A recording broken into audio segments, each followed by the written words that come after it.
Hello and welcome to The Art of Being Human. As I said in my last segment, I wanted to do a segment on pain and pain control, and I have a reason for doing that. I'm transitioning back into chronic illnesses again, and there are a lot of chronic illnesses that have a lot of pain. And people have pain. What do you do about it? How do you control it? Pain is a very difficult thing to live through. And so we have to realize that pain by itself can be a chronic illness because people have it and they don't know what to do about it. And one of the reasons that people get on drugs is because of the fact that they're having pain, and their pain medications are just so expensive that they can't afford them. So they try to mix it a little bit with drugs, figuring, oh, I'll have a little drug when the pain gets really severe, and then I'll just get off the drug and I'll be okay. And gradually I'll get off the pain medication. What they don't realize is that some drugs are so strong that you can become addicted practically on the first dose. In fact, some of the new opioids that are being made and created in labs are so bad that you can become addicted on the first dose, and a first dose can kill you. So pain has to be managed. It has to be controlled. You just can't live through pain day after day after day. I know some people do, but it's a horrible way of living. Who wants to do that? So I want to get on into the types of pain they are, how you manage it, how you look at it, and how you experience pain. You know, one of the things about pain is the fact that it's experienced differently by different kinds of people. Some people manage it well, some people it doesn't bother so much, some people can work with it, others can get terrified of the pain and they have difficulty no matter how deep the pain is or if it's something that's not too deep. So your own personality structure determines somewhat how you accommodate the pain and how you work with it and how you tolerate it or put up with it. So some of the reasons for the study of pain. Some chronic illnesses have a lot of pain by itself. Almost everybody has had pain that they've had to manage in one way or the other. And sometimes a person may not have pain and they have a rare condition where their bodies don't register pain and they never feel it. However, that's very, very unusual. It's easy to get addicted to drugs if you have pain, so it's something that has to chronically or has to constantly be monitored. And sometimes people get addicted to drugs because the prescriptions are so expensive that they mix it with cheaper drugs, thinking that that will help them to monitor their own pain and deal with their own pain. In a sense, you see, what they're doing is that they're self-medicating. And the drugs used to self-medicate can be very strong drugs, and so you can get addicted to those things. People self-medicate more than you think they do. I had one of my students who was very nervous, and she used to take an aspirin. She actually carried a bottle of aspirin. Wherever she went, she had an aspirin bottle. And whenever she didn't feel good or she got upset or she was nervous about something, which was fairly frequently, she popped an aspirin. I saw her carry her aspirin. I saw her sometimes just put an aspirin in her mouth. Now, aspirin is not easy to take without water or something because it has that odd taste that crumbles in your mouth and then you have to swallow it. Some people use aspirin to treat sore throats. They actually will chew an aspirin and swallow it, and the aspirin, as it's going down their throat, will help with management of throat pain. But you can get too much of anything, and you certainly can get too much of aspirin. So if I'd been a parent, I would have had her at a doctor's office. You know, why is she so nervous? Why is she suffering this? Why does she feel she has to self-medicate? Why does she have to take aspirin all the time? I mean, she shouldn't have to do that. There has to be another reason. And you dig into the reason and you find it and heal that, and then you don't have the need for all of that medication that she was taking. So pain begins at pain receptors. You hear a lot about the pain receptors. They're basically nerves. And when you get hurt, or you put your hand on a hot stove or whatever it is, and you get hurt, then it's receptive or nerve cells that bring the impulses to the spinal column And then from the spinal column, it goes to the brain, and the brain has to interpret those impulses as being pain.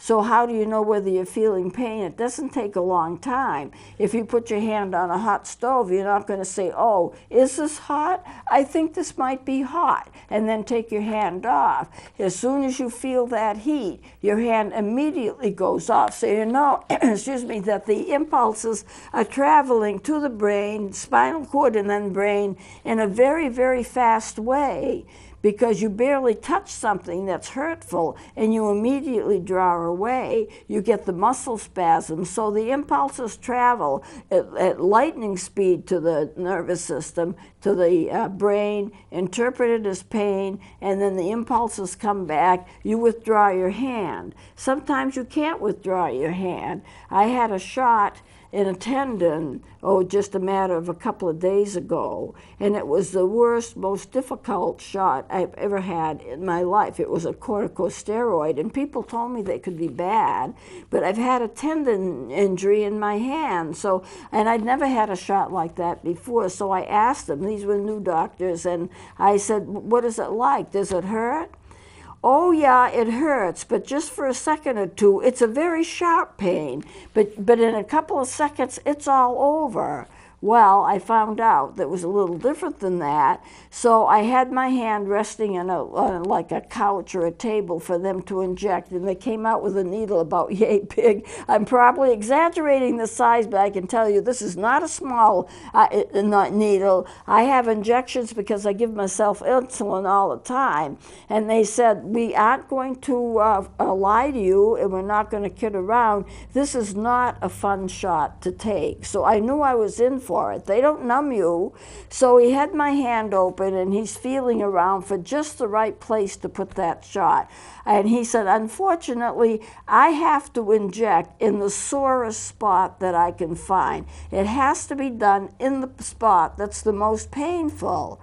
I says, okay, what are you going to do? It is what it is, you know? So I'm sitting there with my hand open, and he's got this huge needle, and he's got my hand open, and he's pointing to it, feeling around at the place. Does it hurt here? Does it hurt here? Well, it hurt everywhere, but there was one spot that it hurt worse than the other spots. Then he took what looked like a pen, and he made a little imprint. That was the place where the needle was going to go. And then I looked away, I wasn't going to watch, and he jabbed me with that, and it felt like he had taken a metal thing, stuck it in me, and moved it around. The worst pain for a shot I've ever had in my life. I never cried out. I never said anything. He worked with it, and he worked with it, and then he found the exact spot, moving the needle around, inside my tendon, by the way, and then he's used the plunger, and he put it down, and all the medication went in, and then he drew it out. It was excruciating. So what did I do? I just had to put up with it. I think that some people, maybe they couldn't have stood the pain, they would have cried out. He says most people say ouch, and then it's all over. Well, for hours afterwards, I still had pain right where he put it, and I had a big black and blue mark. So people do experience pain in different kinds of ways, and there are some times where you really can't avoid it. If you're going to have a shot, if you're going to have a procedure that has some pain to it, I think it's a help to know that in advance, because I think it's a help to be able to steel yourself for it. And then when it happens, you're not taken by surprise. And then if that doesn't work, I have to have another shot, and if that doesn't work, then I have to have surgery on my hand. And I'd rather have the shot than the surgery, so we'll just see how that works out. So pain, as I said before, it starts with the nervous system, and the receptors take it to the spinal cord, then to the brain, and it gets interpreted as pain. If the brain didn't interpret it as pain, you wouldn't feel it as pain. You might feel feel it as pressure, or you might feel it as something else. But if the brain doesn't interpret it as pain, then you're not going to feel it. The brain interprets everything that comes to it, and that's what makes the brain such an impressive organ, is that it can do that.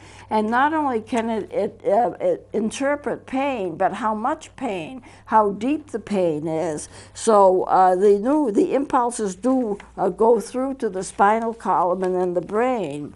Now, pain sensation will vary with the type and the location of an injury. Pain in the skin is very noticeable because you have a lot of nerve impulses in the skin. In fact, what he told me was that it tends to be painful, this kind of a shot tends to be painful because you have so many nervous cells and nerves in your hands, in the palm of your hand, and in that area of the body, so it really gets picked up. If you were going to give a shot in an area of the body that didn't have as many cells, nerve cells, you might not feel it as intensely. So it does depend upon where the location of where the shot has been given or where the injury has occurred. Sometimes the body may not tell you exactly where the trouble is because you can feel pain in a different area of the body than what the injury is. Pain from a heart attack can be felt in the neck, in the jaw, in the arms, and the abdomen. And there is such a thing as referred pain, where you're having an injury or difficulty in one part of the body, but you feel the pain in another part of the body. And that seems odd, but it's all a case of how the nerves are working together and where the nervous cells are and what's happening is to get the cells to the brain, the nervous impulses to the brain. It all is important. Now, you can feel a gallbladder attack in your shoulder, and you can feel gout. It can be felt in your earlobes. It's a very, very sharp pain if you have gout. I did have gout once, and I know when I have it, but I was at a parade with my twin sister, and it was winter, and I felt like I'd gotten a piece of glass in my boots and that I was walking on a sharp piece of glass. That's what it felt like. And I told her, I says, I've got to take off this boot. I've got to take off the shoes and see what I've got inside my shoes to make me feel that bad. So when we went back to the car, after the parade was over, we sat in the car. I took off my boot. I took off my shoes. I took off my socks. And there was nothing in there. There was nothing inside my shoe or boot that would cause that kind of pain. But it was such a sharp pain, it felt like I was actually walking on sharp pieces of glass, and it turned out to be gout. But you can get gout in your earlobes. When the doctor that treated me for the gout said, you can actually get gout that feels like a heart attack. It can attack anywhere. Now, it is a form of arthritis, but it's not caused by the same thing that arthritis is caused by, even though it's a form of it, because in gout, a lot of it is dietary. If you stay away from certain foods, you won't get the symptoms of gout. So he gave me a list of foods I could have and a list of foods that I couldn't have.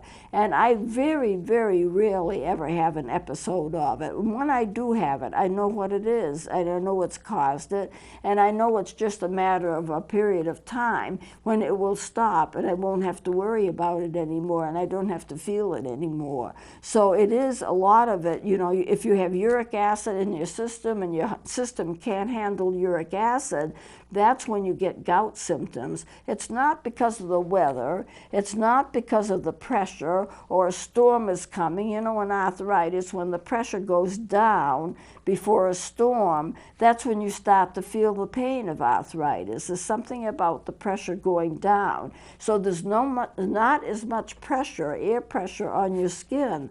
But when the pressure goes up, like on a good day, you're not so apt to feel it. So there is an environmental response to pain as well. So pain is an odd thing to study, but if you have a lot of pain, then you need to make sure that you get help with it. There are pain clinics where the doctors there do nothing but deal with pain. Your doctor can deal with pain with medication and so forth. And we're going to go into the types of medications for pain in a moment here. The ability to withstand pain is going to vary with moods and personalities and the circumstances. If you're playing a game, or you get injured in a game or in a car accident, you may not even feel any pain until several hours after the incident. Somehow, the shock of it doesn't register, it doesn't take hold until several hours later. I know when I had a lot of problems with my back, if I did something I shouldn't have done, then I would feel it. My doctor told me at least 6 hours afterwards, so I had to be careful, because if I did something, I might not necessarily know what caused the pain, because it would come several hours. I was in an auto accident, and with the automobile accident, somebody rear-ended me, and it wasn't my fault. And the man was an elderly man, and he did not know what to do. He was just shaken up. He was in his 70s, and he said that he'd never been in an accident in his life. And so he was talking about what was he going to do for lunch. He needed to do something for lunch. He didn't know what he was going to do for lunch. And so the police came, and the police were wonderful. The police really were wonderful. And so the man said, what are we going to do? The policeman said to me, what are we going to do about this man's lunch? And because he smashed into my car, he did about $3,000 to my car, damage to my car, and he also did the same damage to his car. He had a brand new car. I had an older car, but he did damage to it. But my car was drivable because the damage was in the rear. His car, he smashed into my car. His front of his car was damaged. He couldn't drive it. It was losing fluids. It was dripping and so forth. So the policeman, who was very nice, said, what are we going to do about this man's lunch? And I said, you know, is my car drivable? And he said, yes, you don't have a problem driving your car. All of the damage is in the rear. And I said, why don't I take him to lunch? I'll take him to lunch. And then, so it was unusual because the man who hit me was so distraught, I ended up by taking him to lunch to help calm him down. And then I drove him to the place where his car was going to be, because the policeman told me where they were going to take his car. And I brought him there so he wouldn't be without his car, and he'd know what to do from there. They would advise him from there. But then by that time, I was getting pain. And it took that much time for the pain to register, and I went up to the emergency room of the hospital, and you know, and they took care of me there. But it was several hours before I really felt the pain. Now, pain it can be evaluated as to how bad it is. And we use such terms as this, and a doctor will ask you, is the pain sharp, or is it dull? Or is it intermittent? That means it comes and goes. Is it constant? Is it throbbing? Is it consistent? Is it in one site, one area of your body, or is it in several areas of your body? There is no test that can prove the presence and the severity of pain. And it becomes particularly difficult in court cases, because a person can say, you know, this guy hit me with his truck and I have severe back pain, and he might be faking it, but there's no way to tell. There's no test to tell. If he says he's having back pain, he probably is having back pain. But what if he's not? He can still say, I'm terribly injured, I have back pain, I can't work. But there's no test to prove it one way or the other. You know, it's a hard thing to evaluate. Pain is a hard thing to evaluate. So we use the terms, well, it's strong, or it's piercing, or it's sharp, or it's throbbing, or it's achy, you know, or it comes and goes. And how sharp is it? Is it like achy? Do you have a lot of aches with it? Or is it a sharp pain that doesn't last very long, but it keeps coming? So how do you describe it? There are different words to describe it, but there's nothing to prove one way or the other what it is. It can be judged on a scale of 0 to 10. Are you having any pain today? If you go to the doctors, they'll ask you, are you having any pain? And you'll say, well, yeah, I'm having some. On a scale of 1 to 10, what is the level of your pain if 10 is the worst? Well, maybe it's a 5 or a 6. Maybe it's only a 3. But you can see this is all kind of a judgment call.